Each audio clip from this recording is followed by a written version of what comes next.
Well, morning, y'all. Uh, Welcome to Sarah Says Daily Brief. Today I am talking about power chick tip, asking for help.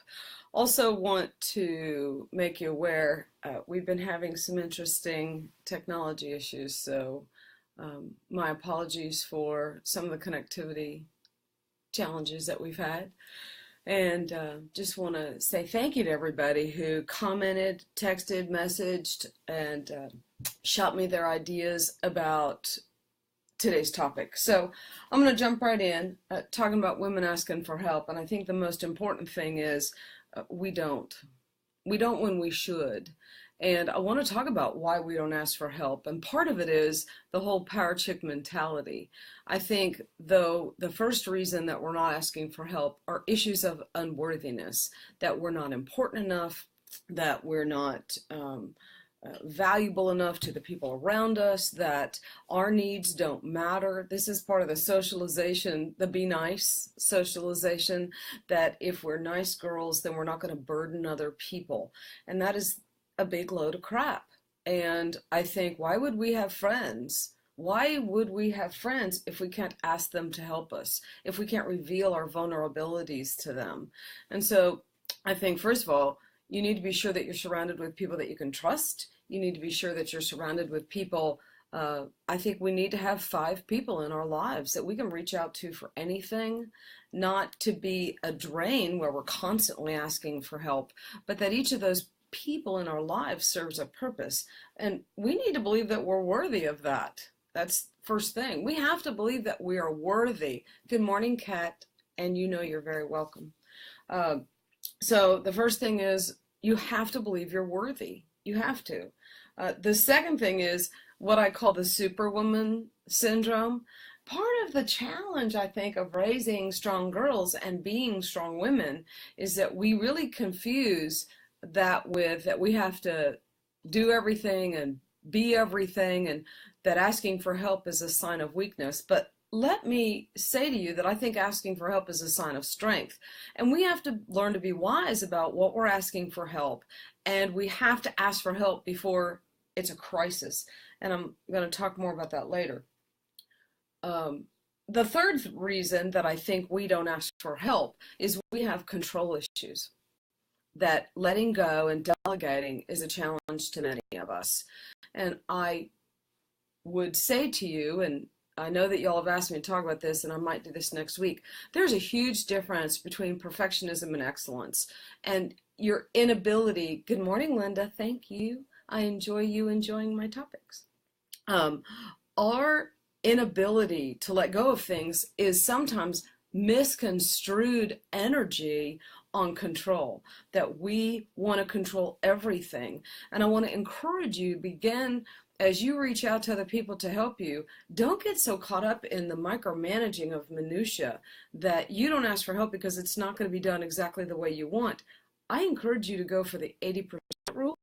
If it's done 80%, and it's the important 80%, not the minutia 80%, of course nobody's going to do it the way that you're going to do it. But when you're asking for help, think about outcomes. What is the outcome here? You are overwhelmed. You are stressed. You need help. You physically can't do it. You mentally, spiritually, emotionally can't do it. I don't know. For each of us, I think we have different things that we're asking for help for. But for women, asking for help, has got to be, we have to stop thinking of it as a sign of weakness. I don't know about you, but when someone asks me to help them, I feel honored. I feel important. I feel like they trust me. I feel as if I have value to them. And we have got to get over the mentality that by asking other people to help us, we're somehow burdening them. Oh, wait, that goes back to the worthiness issue. We absolutely have to believe that we're worthy of help, that we're worthy of the attention that we're asking from other people. So the other thing is, we wait until it's a crisis to ask for help. Now, what does that mean to me? That means that you're going to ask for it eventually. Now, I don't know about you, but I'd rather be in charge of the process. I'd rather ask before it's an emergency. a crisis, before I'm ready to melt down. Isn't part of being a powerful woman that we're able to forecast, I cannot do it all? Part of being a powerful woman is being able to say, there's only one of me and there's 500,000 tasks here. I need to be able to spread the love around and get someone to help me. Good morning, Andy. I'm glad you like this. So here are your tips for today. When asking for help, let's start with, how about this? When not asking for help, when you know you need help, why aren't you asking? Why aren't you asking? It could be a variety of reasons. A, you're struggling with worthiness issues. B, you're struggling with you have to be superwoman. Or C, you are a control freak in a bad way. I'm a control freak. I'm all about power and control. But it's power and control over my own self. It's power and control over me. If you're going to be a control freak, be a control freak exerting power and control over yourself and recognizing that you do need help. So first task is, I need you to look at why you're not asking for help. Part of it could be pride, but that goes back to the superwoman thing. You know, your friends are blessed when you can ask them for help. And so the first thing is, look at yourself. The second thing is, I need you to look at who you're surrounded with. If you're not surrounded with people that you can ask for help, you're in the wrong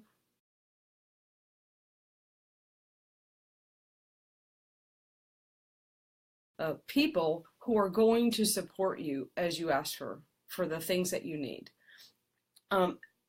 The third thing, so first thing is look at yourself. Second thing is look around you. Here's a hard action item for you. Today, I want you to think of one small thing that you can ask for help about. It could be asking someone to bring something by your house. It could be asking someone to share information with you. It could be a small task that you need done, and you know, hey, find something that's not an emergency that you need help with, and that's your action item. You need to ask someone to help you today. And the second thing I want you to think of is look for ways when you know there's cycles and trends in your life. If you're getting ready to go through a major life change, you're retiring, you're getting married, you're getting divorced, you're gonna have a baby, I don't know, whatever's going on with you, you can forecast. In many cases, you know that there's going to come a time when you're going to need something. Be thinking about that and tee people up and say, you know what, in a couple weeks, my life is going to be cray-cray, and I am going to need some help. And I just want to be sure. Good morning, Skyla? Skyly? I hope I didn't butcher your name, dear. Sorry. Good morning. Thank you. You know, tee it up. Let your friends know that you might be asking them for help. Again, if we are for women, we have to help women. We have to look for ways to help, and we have to be sure that we're surrounding ourselves with other women who feel the same way. Nothing is going to change until we change. We can't keep living this same cycle over and over. So look at yourself, look at your environment, start with something small, and work on forecasting. Now, this third thing I'm going to talk about is a bit of a conundrum in that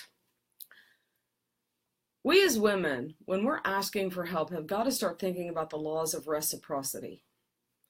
Lots of times when we're helping other women or when we're being helped, we think, because we've been socialized to be nice, that we have to help everyone with no thought of return. Now, there are circumstances, there are many circumstances in which that is true. That is philanthropy. We need to help one another, and in many cases, with no thought of what's in it for us. I agree with that. But there are cases when we need help in a professional environment, at work, and we need to help. You know, the good old boys club is nothing more than men helping men. And we villainize the men, which is ridiculous, for the good old boys club, when in reality, all that is a social structure where they help one another and they keep tabs. Now, as women, if we want to begin to take power, over our own selves. A, we need to ask for help. B, we've got to be aware that sometimes that help is philanthropy, that I may help you or you may help me, and you're helping me because you're my friend with no thought of what's in it for you. But I believe we have to give as much as we get. And there are ways that we can help one another like pieces of a puzzle. And so I think we need to be looking for how can we help one another in ways where you help me, I help you. If we don't, what ends up happening is somebody feels like a drain, somebody feels like they're always taking, and someone feels like they're always giving. And in women, we, having been socialized to be nice, are not going to say anything about that. And we develop bitterness and resentments. But when we think, okay, so-and-so helped me, I can't reciprocate by mowing her lawn, but what can I do? What value can I add to that person's life or paying it forward to another person's life? We tend to think in silos, but I think if we think of more in a worldview, this whole helping each other and asking for help changes. So let me review quickly, because this is the daily brief. When you're struggling with asking for help, you have to look at, are you struggling with feelings of unworthiness? Are you struggling with the sense that you have to be superwoman? Or are you being a control freak over the wrong things? Your action items for today, you have to look at why you are not asking for help. Is it that you're struggling with the feelings of unworthiness? Are you struggling with a super, or are you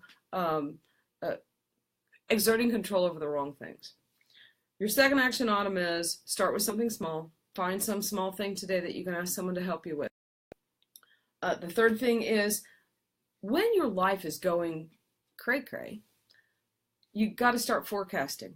I am going to need help. Asking for help before you feel, because here's what happens. When somebody enters into a very difficult period of their life, people tend to withdraw from you, but I don't think it's to be ugly. I think that people withdraw because they want to give you space. We've been taught not to intrude on someone's grief, not to intrude on someone's private business, not to, if you're getting a divorce, if you had a death, if you, whatever, had a baby, oh, don't overwhelm them. And so we give you space, but what we're doing is we're isolating each other. We're creating a circumstance. Sheryl Sandberg talked about this in a book she wrote called Option B, where after her husband died, people were trying to give her space, but the reality was that it made her feel more isolated. So let's be sure that we're not doing that to ourselves, and we're not doing that to one another.